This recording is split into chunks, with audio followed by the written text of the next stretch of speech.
The federal government has declared a national emergency on food security, but the deeper crisis, experts say, is one of inertia. At a high-level irrigation conference in Abuja, President Bola Tinubu called for expanded infrastructure and participatory water governance to unlock over 3 million hectares of irrigable land. His remarks come as Nigeria transitions from the trimming project to a new World Bank-backed scheme, that SPIN, aimed at deepening food production and resilience. But with inflation at record highs and hunger intensifying, are declarations enough? Arise News analyst Dayo Sobowale joins us now to weigh in on the urgency behind the emergency and whether the government is finally ready to move from words to action. Good afternoon, Mr. Sobowale. Many thanks for joining us. Good afternoon. It's a pleasure of being here. As we said in that intro, are declarations enough? I'm sure you say a big no. Of course. But you see, they said this at a conference on irrigation and water management and the development of irrigation infrastructure. But these are long-term projects.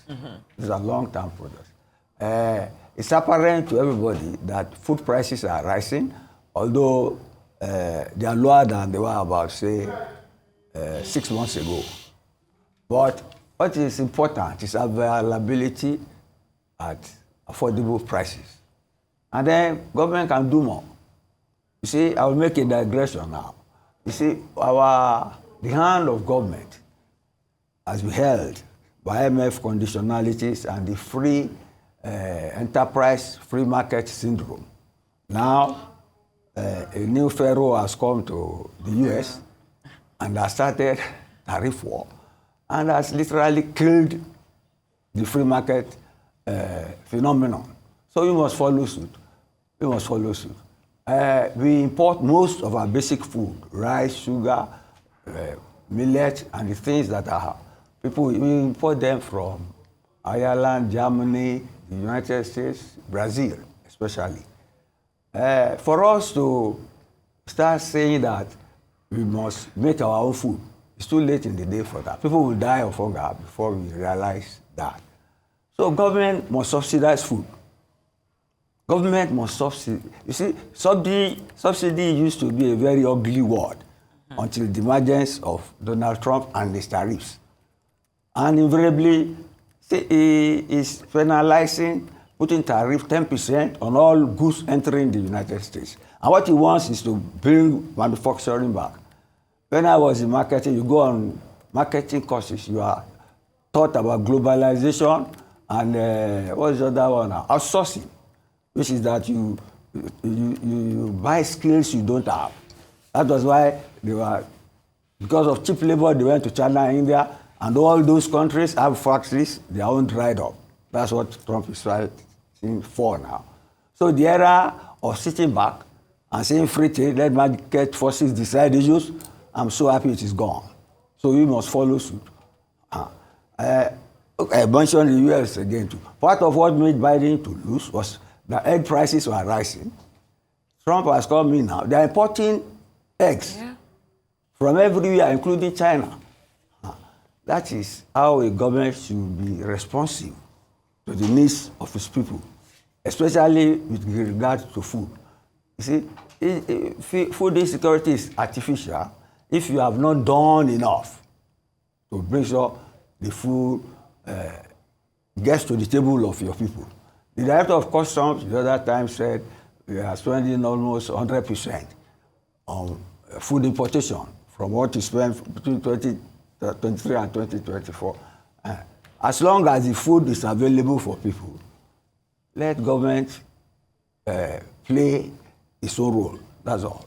All right. Talking about doing enough, Mr. Sobowale, this isn't the first time the federal government, under President Bola Tinubu, will be declaring a state of emergency on food security.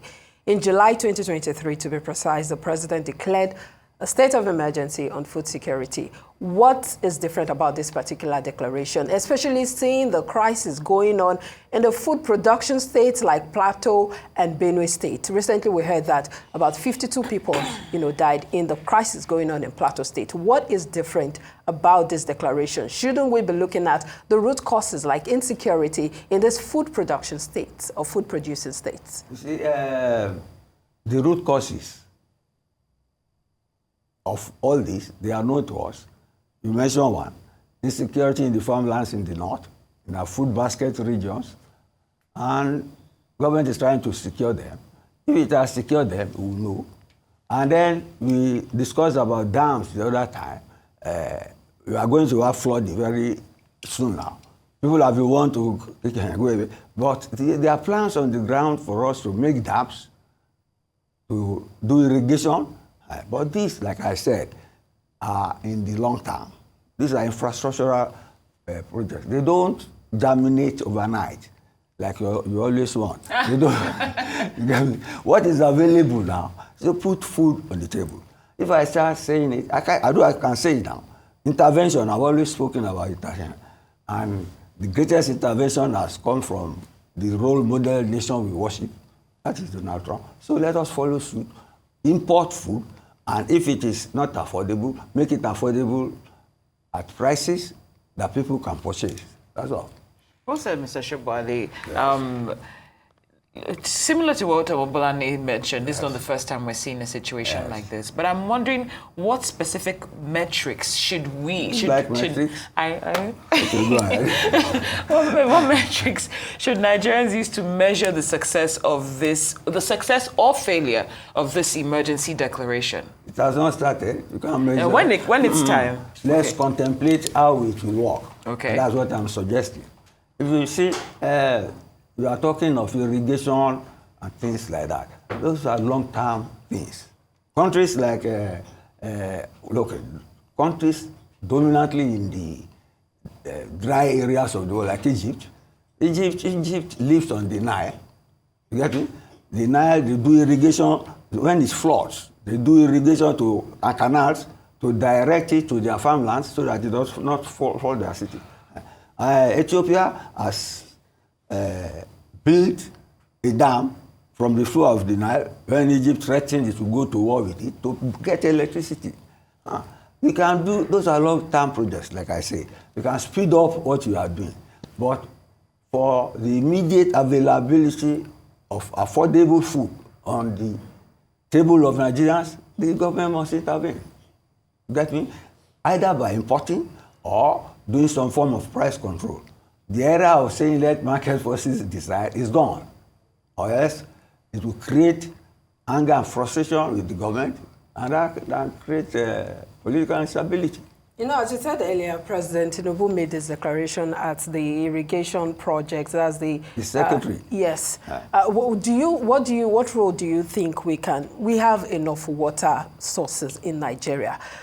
How do you think we can leverage on that to ensure that we can, promote farming, especially during rainy seasons like this? Look, we are a farming nation. If we leave oil out of it, the next thing is farming.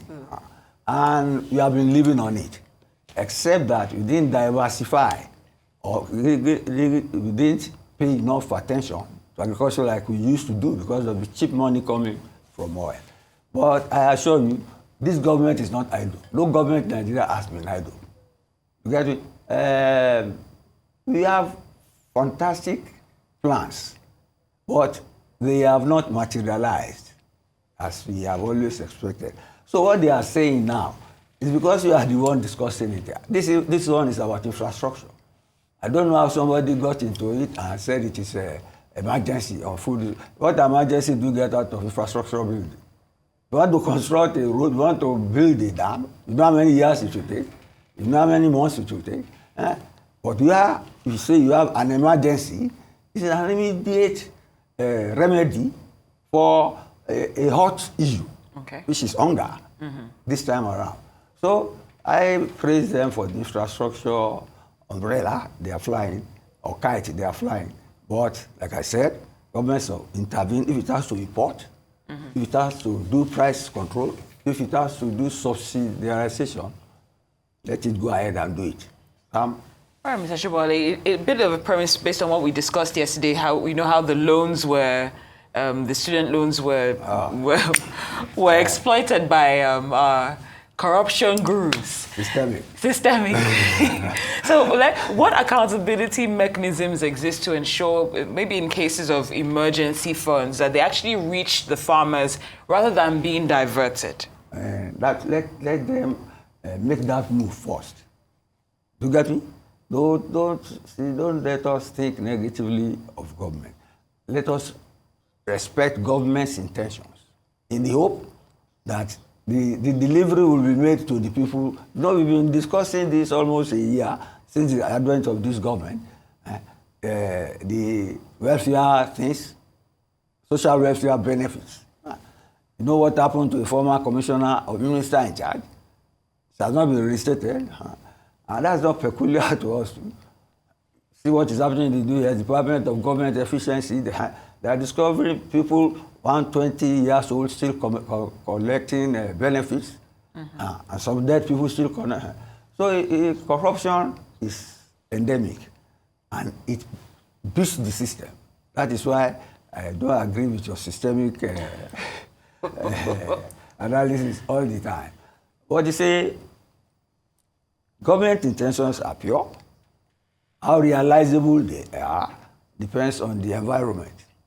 All right. Socio-cultural, political environment. All right, Mr. Dayo Sobowale, thank you so much for the insightful comment on this issue.